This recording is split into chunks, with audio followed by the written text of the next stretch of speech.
Hello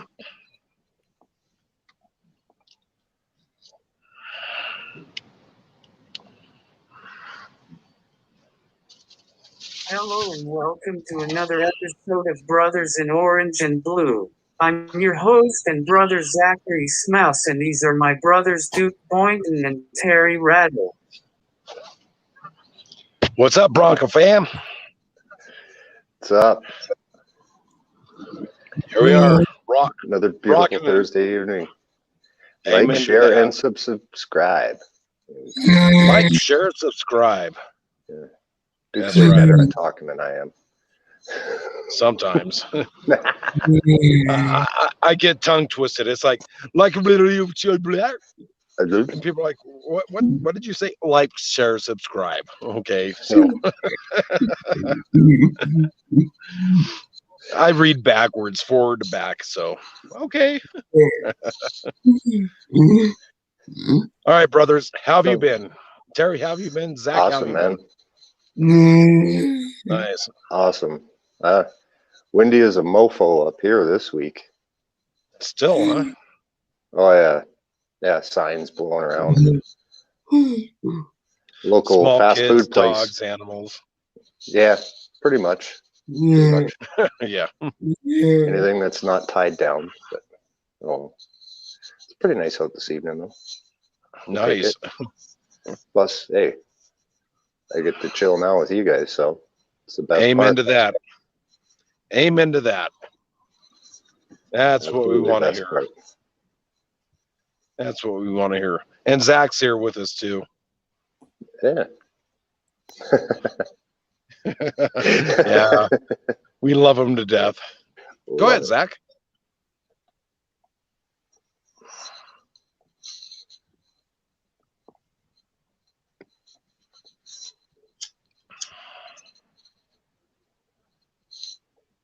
It actually snowed here Monday night. Nice. Oh, nice. Yeah, it kind of snowed here a little bit today, but nothing big. Nothing big.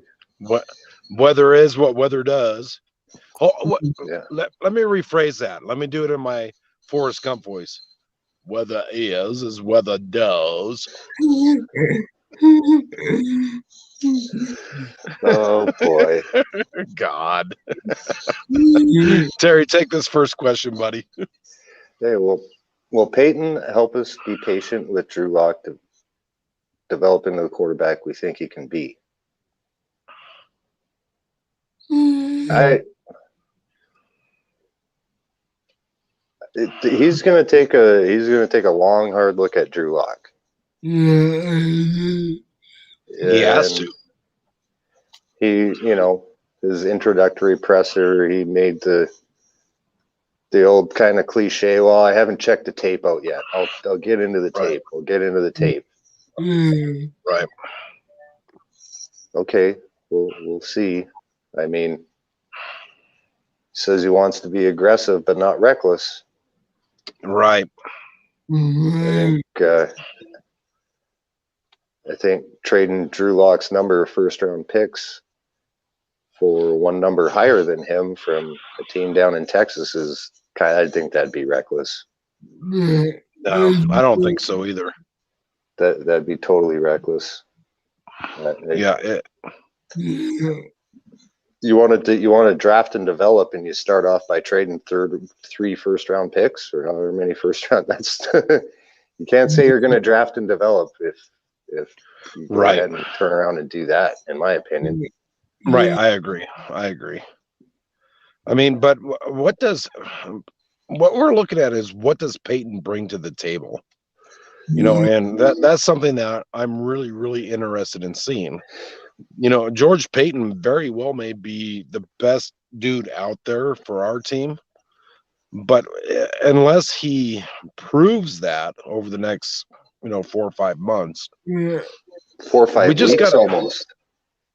Oh, that's true. 4 or 5 weeks. It's coming up, man. Yeah, I hate work. I lose track. I lose track of time so much. I know we're gonna be hitting on free agency and stuff soon, and what's gonna do? Right. Although I do like, so far, Vic Fangio's opinion on our cornerback situation has been amazing. He's really talked highly of Bryce Callahan, a little Mhm. bit about AJ Bouye. And so I'm excited to see what he's saying about that. But ultimately, the GM has the final word. Yeah. So let's see how these guys mesh together. I'm Mhm. excited about this next coming up here. I really am. Well, especially the off season, because then you get to see what this guy's kind of really what he's made out of. Exactly. But like anybody else, we got to give him a couple of years. We can't Mhm. have him be the savior of the Broncos in 1 year. No. That's an unreal expectation, and I'm not going to have that on him. But I'm excited where he wants to bring the Broncos. Honestly, Hmm. that's what I want to see, and I'm on board with that. Well, it's kind of where they've been going the last couple of years too, with their draft picks. Oh yeah, They definitely, he likes definitely. the character guys, and like last year, I think what Minnesota had like 15 draft picks last year or Yeah, something ridiculous like some, that.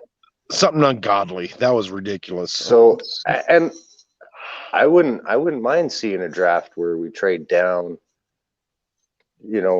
trade back up, trade down, like go into a draft with 15 picks, and then when you get into like round three, round four, you can actually move Right, if a guy's falling to you, right? right, exactly. I kind of like that. Or you just have 15 picks to take to camp. Yeah, That's I never mean, really a bad thing either. it's always the unknown, Terry. And Hmm. be honest with you, I like the unknown at this point in time because the only ceiling we have is up. Okay, we're Yeah. already at the bottom. We're already at the sucky level. We're the Cleveland Broncos. So I wouldn't go that far. yeah, we are. We Come are. on. Come So on. come on, dude. The only way we have is up. We're already in the basement. So I'm excited about this, dude. Yeah. And time will tell. Time will tell.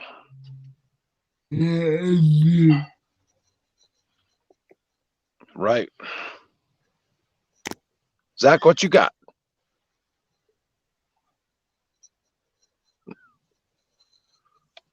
Cool. Flip it over, bro. On the offensive side, what should Peyton focus on so the team can get to faster starts in future games?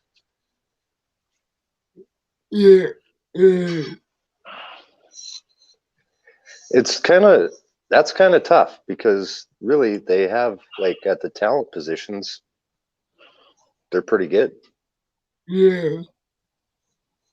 Right. Like to your point earlier, Duke, I don't think he's going to get into the game planning that much. Right. So it's kind of hard to like, as far as bringing players in, I mean, maybe like beefing up the line a little bit Right. and buying Jerry Judy a jugs machine, giving him his own jugs machine at practice. That's, That was freaking awesome, Terry. Oh my God. like that's about really all he can do. Right. Yeah. Right. Yeah. But when it comes to Peyton, he will definitely have hands on with personnel decisions. Mm-hmm. But it has to come down to coaching. At this point in time, and this could be a future question for everybody, does George Payton trust Vic Fangio as being the head coach? Okay. It And sounds like he does. Sounds like they got well, along really yeah, well. right now, yes. Well, it's the honeymoon. Right. It's a honeymoon. Perfectly said, Terry. So we got to look beyond what is going to happen next year. And I hate being that naysayer, but God, if Fangio keeps doing those stupid timeouts like he did this year, clock management, yeah, that was some bad shit. I mean, he should have never called some of those timeouts, and he should have called timeouts when he didn't call timeouts. Yeah. It's like how many head scratchers were out there saying, "Vic, we're armchair quarterbacks, and we could have done this better than you." You know, Get and back up in the booth. thank you.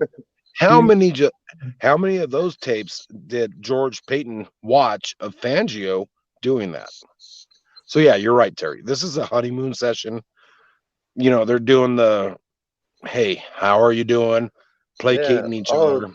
This guy's great. Oh, we mesh great. We have the same ideas and right, the same ideals. And okay, yeah, you went over to Vic Fangio, made him dinner apparently. So yeah, it's ridiculous right now to try to think that Peyton knows best. Yeah. We'll have to wait and see. Definitely. Wait and see. Wait and see. That's been our philosophy as fans for the last 5-6 years. Yeah, God, since 2015. Wait and see. Zach and Terry, doesn't that get old? Yeah. I mean, we have been through so many quarterback situations, from Brock Osweiler to Rippon to Case Keenum to Lynch to Tebow. I mean, Tebow before even then. I mean, we're kind of roaming in the land of unknowns, and Yeah. I think Denver is a sleeping giant. I think we're a sleeping giant. Well, that's what Peyton said. That's why I said it. We have the pieces. I say we. I have nothing to do with Denver except for a fan. It's still we. But there are pieces there to actually take down the rest of the NFL in a fashion that nobody has ever seen before. But God, it's like a domino piece. Once one piece falls, the rest of them will fall behind them, or in front. And Terry, you said it best. It's a wait and see game. Yeah. I mean, can everybody stay healthy next year? Exactly. You know, Peyton's not the head trainer, or right. You know, he can only hire a head trainer. Hopefully, he hires a different one. I agree.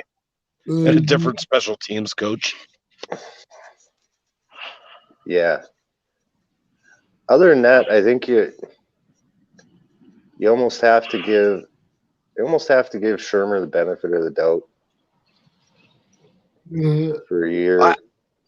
I agree. Next year, just next year. Yeah, just next year. If he does great, cool. If not, bring back Rich Grangriello. Old Skangs. Old Skangs. Man, he was doing so good last year. So to help in the steadiness of games, what positions are the most important or the most crucial to help develop so we can get back to a winning team? As far as steadiness, I mean, like, if we give up a big play and then another big play, I think a guy like Simmons, especially, safety, corner, just, give up that one big play, but that's it.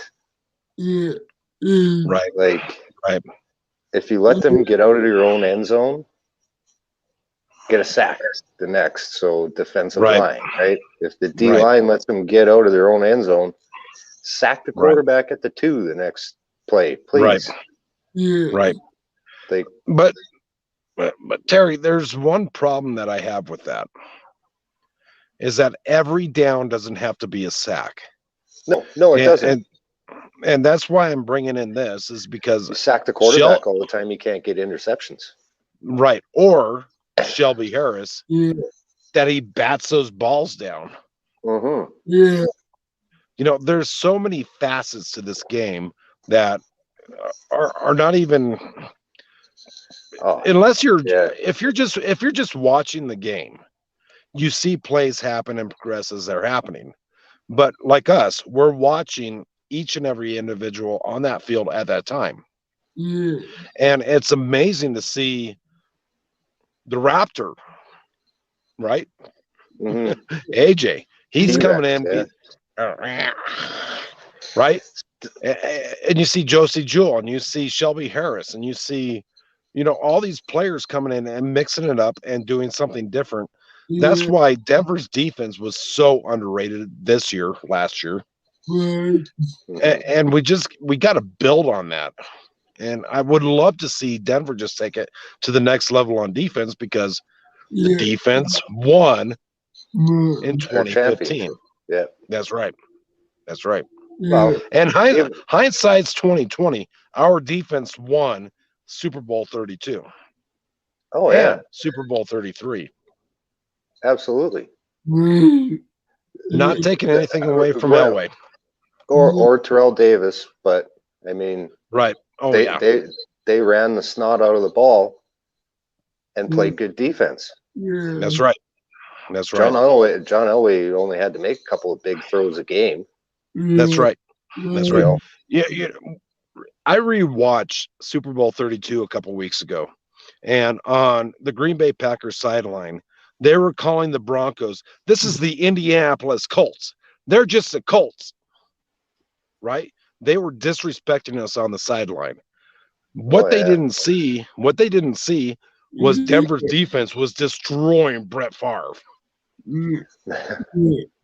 Like, I love Tyrone Braxton. Look him up. He was kind of the savior of the game.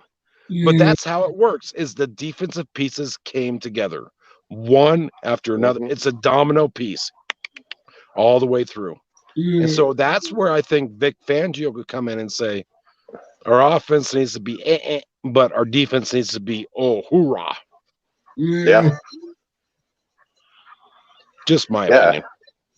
I think a lot of, even though Broncos fans talk about it all the time, we don't really know what a real good cover linebacker looks like. That's right.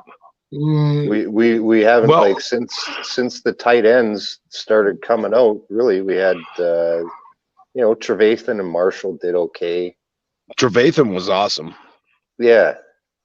But that's really the only guy that we've had that could really cover a tight end, since the guys like Gronk and Kelsey and Kittle and them. But Terry, that started coming out. That brings up a whole different story, though. I mean, you have these tight ends like Kels. You have Noah Fant. He's going to be one of the Kelses out there. Okay. How do you cover one of those tight ends? I mean, Kels has been all over the field every year. I think, what did he have? 1,200 yards, 1,300 yards this year? He was third in receiving. But yardage wise, he took. He broke a tight end record, I'm pretty sure. Yeah. How do you cover that? I mean, it has to come down to players and their actual rudimentary abilities. Maybe we could turn Albert O into a slot corner. Dude, I was preaching Vanette to do that. Cover a tight end with a tight end. Alberto's got a little bit more speed to keep up with Kelsey, though. But there lies the difference. Players have to be brought along by NFL coaches, but these coaches have to evolve with the game. That's why I was saying all those years, this year, put Nick Vanette as a coverage linebacker on the tight end, because he knows their routes, he knows how they're playing. Okay, Alberto. God, I'm sorry. I used to play Iron Man football. Put his ass out on the field with the defense and covered Travis Kelce. Yeah. Who's it? Who's it? Troy Brown? Was that the guy for New England? He was a wide receiver. Belichick was like, you can play corner. Oh, there you go. And he was actually a pretty good corner. Right. I Right, remember that. I remember that because it looked weird. Because it looked weird seeing number 84 on the defensive side. Right. See, but it could happen. Mm-hmm. You know, I think as a coach myself, and even though I'm not a coach, but I look from my couch to the TV. Why didn't you do this? Why didn't you do that? Armchair. Yeah. Armchair quarterback. Look, until some of these coaches get their head out of their asses, they will never figure out people like Kels. It's just not going to. They think their defense is the best on earth, and we'll be able to stop them. Think outside the box, man. Think outside the box. Yeah. Well, it's Tyreek Hill has a bit to do with that too. A little speedy bastard. Will we see developments to help the Broncos to go 10-6 or 11-5 next season? Terry, Zach, Terry, what are your predictions that we go next season? That's a good question. Early. So early. So it doesn't matter. I'd rather do this after the draft and free agency, but I'm just do it. I'm gonna go 8-8 right now.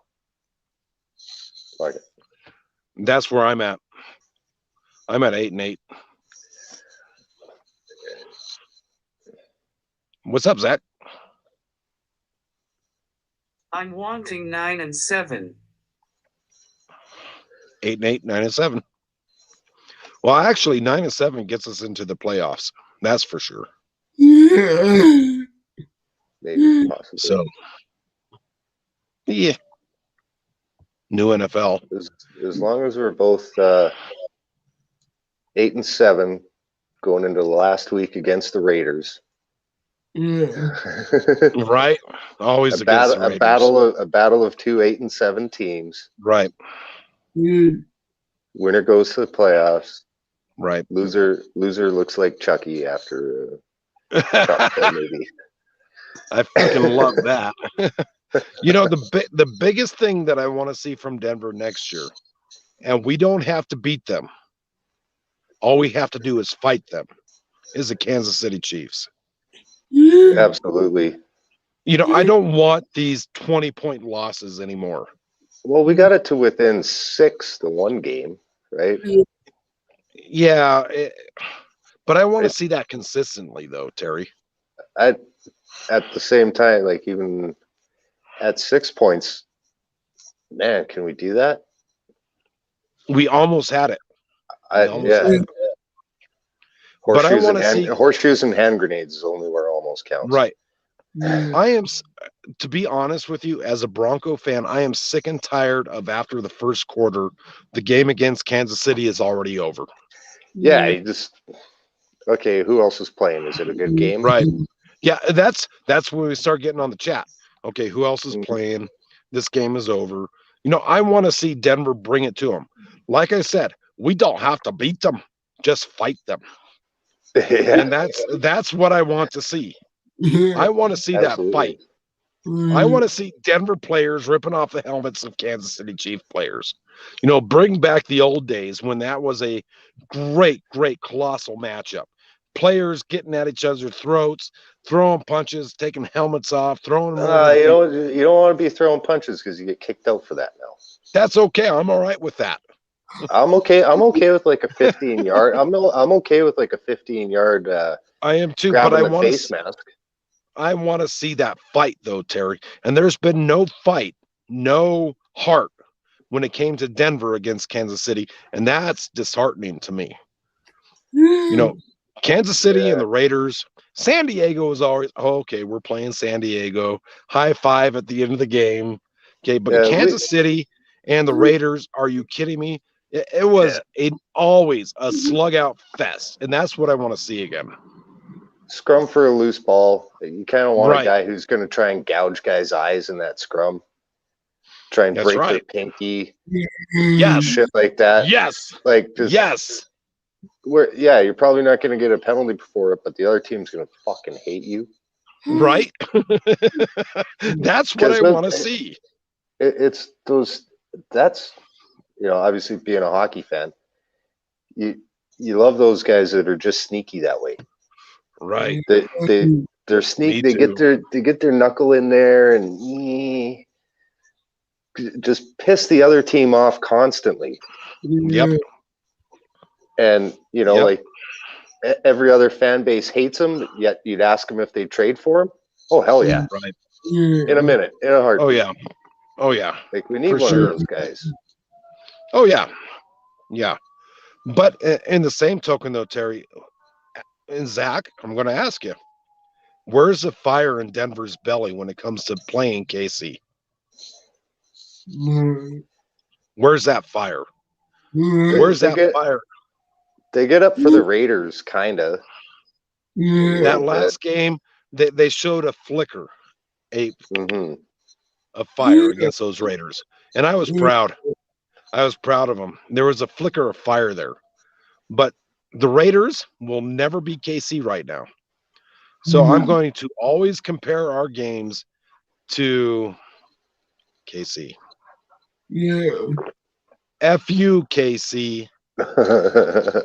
F-U-C-K, Chiefs Kingdom. I'm done with it. There we go. Yeah, there we go. There we go. Chiefs Kingdom can. Yeah, I'm done with them. But Denver needs to have that fire in that belly and to take it to them 100. There's a reason why the Raiders beat the Chiefs earlier in the year. The Raiders had that fire. You saw John Gruden. He was like, I'm going to win this game regardless. And God dang, his players played for him like there was no other game after. And I hate using the Raiders in this example. I hate the Raiders. But God dang it, I hate the Chiefs more. Yeah. Yeah. And so that's the type of passion I want to see the Broncos player playing with. And with George Paton now running the business, I think he sees the type of fire that Denver has in their bellies. He just has to loosen it up and get that fire out. Yeah. Maybe they need to bring back some guys who know how to win for pregame speeches. Yeah, that could be one thing that Peyton could do to get them to start faster. To that one question, bring in some of the vets, the ex guys. That's right. Terry, with that said, who's the first player you have to come to mind with that? Probably Shannon Sharp because he's got the biggest mouth. I hate him. Sorry. But I'm thinking DeMarcus Ware. DeMarcus would be good. Hey man, Romo. Yeah, no shit. Yeah. Here are players a guy like Romo would he'd fire him up. Light the fire under the ass. Schlereth would be a good one. Schlereth, oh my goodness, Schlereth would be awesome. Yeah. Actually, just thinking about it kind of gave me goosebumps. Like, I'm kind of right there with you, dude. That would be bizarre. Yeah, it'd be pretty cool. It's called making leaders amongst men, and bringing in some of those old timers that say, "Hey, this is how you do this. This is how you win a championship. Get your head out of your ass. Go do it." Yeah. Now that I think about it, Terry, I think Schlereth would be like the top dog there. I love that. I think a Schlereth speech. Holy shit. I don't even play for the Broncos, and he would light my ass up. But yeah, just guys like that know the tradition. That's right. Know what it's like to win in Denver.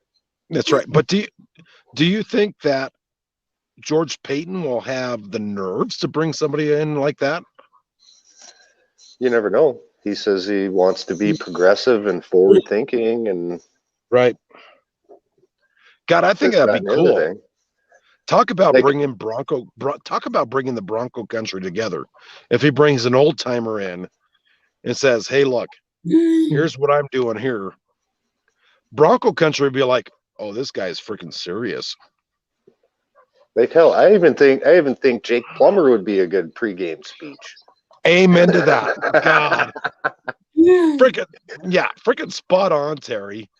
Bring in Jake. Oh man, Jake Plummer. Yeah, he was one of my favorite players ever. Oh yeah, Just I and it liked wasn't him because even with Arizona. I liked him.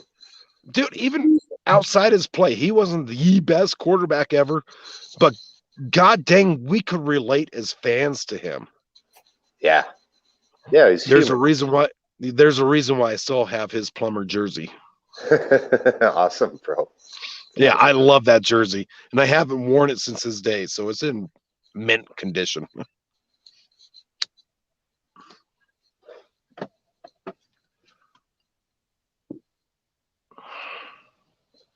Zach's cooking up something there. Yeah, oh, he always is. I love it.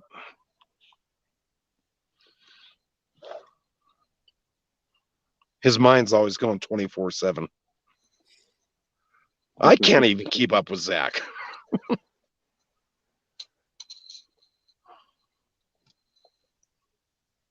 I would want to wear or Mecklenburg. Oh, Mecklenburg, Mecklenburg. yeah, he'd be a gooder too. I've met Carl Mecklenburg twice. And both occasions, Carl Mecklenburg was the most humble yet intimidating guy I have ever met. When I shook his hand, it was like, "I'm glad to meet you, dude." And he grabbed my hand. It was like, "God, But not anymore. right?" Carl Mecklenburg is one of the most humble guys I've ever met. If Denver could find a capacity within Dove Valley for Carl Mecklenburg, they better do it. Yeah. Because he will bring that attitude to Denver. And trust me, it'll be like Mike Ditka attitude, grabbing helmets. What were you doing? What were you thinking? You know, bringing their face down to his face. You know, maybe he could be like DeMarcus Walker's personal coach and teach him how to play all 7 positions. Terry, actually, if that was to happen, DeMarcus Walker would probably be the best defensive player ever to play the game. Yeah. You have him one-on-one with Carl Mecklenburg, game over for the rest of the teams. It'll be, hey, yeah. Peyton, if you're watching it, think about it. He's watching. He's got to be. Yes, Zach. Yes, please visit Mile High Huddle podcast. Without them, we would not be here. So much truth. So much truth. MHH, I believe, is it MHH.com? Yeah. I think so. So we have Mile High Huddle, and the founder of it, Chad Jensen, one of the most amazing, humble, most acceptable people I have ever met in my life. You know, I love Chad. I love Chad to death. Zach, his cohort, my goodness, Zach Kilberman. Look, these guys they're like us. We're grunts, and they are too. And so they're the ones that kind of brought us together, right, guys? Oh, absolutely. I mean, so yeah, we got to give them a shout out. Almost on every damn pod, we need to shout them out. Like we would have never even started talking if we wouldn't have been busting each other's balls on the chat and the podcast. It's always so fun. And they're the ones that started it. Actually, it started with me, Terry. My very first pod that I entered in with a live chat, you were busting my balls left and right. I was like, who the frick is this Terry guy? And he's then from Canada too. Right? It's what like, the hell? I don't know. Yeah, but we blew it up. You and I blew it up. And then you introduced me to Zach. And it's like, oh God, this couldn't get any better than it is right now. So yeah, hats off to Chad and Zach. That's right. We can't forget Buona Beast as well. Oh yes, Oh, Beast. Love you, Buona. Beast. He is a man amongst men, and He I don't. he in a way helped too because he kept He did. flashing our chats up when we're busting each other's balls on there. Damn straight, damn straight. And with, and with Bawano, the one thing about Bawana Beast is this guy always tried to keep the peace, but when the shit hit the fan sideways, he was able to think in his head, where's this going? And he always took up the side of the folks that knew better. And he always, dropped the other folks down. He's like, yeah, no, get out of here. Go, get. Yeah. You don't belong here. And so, yeah, Bawana Beast is an amazing individual. I love that guy to death. And if I get back on Facebook, he's going to be the first person I talk to. Man, I miss hearing from him, man. And all you guys know, I deleted Facebook, so. Hey, I've done it once or twice as well. Yeah, I'm trying to make this permanent.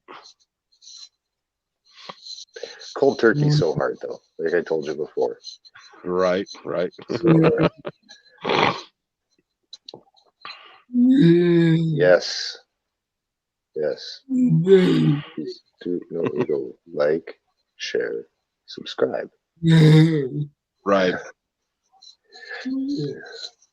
Hey guys, I don't know if you can hear This me, but opposite things. I lost internet out here. I don't know if you can see me or not, but I'm going to have to log off because my net is down. Okay, bro. Yeah, I think you're on mobile right now. Yeah, I see that too. I could hear you guys, but I don't know if you can hear me. But I got to get out because my internet just went. Hey, no worries, bro. Love you, brothers. Brother. Yeah. Bye.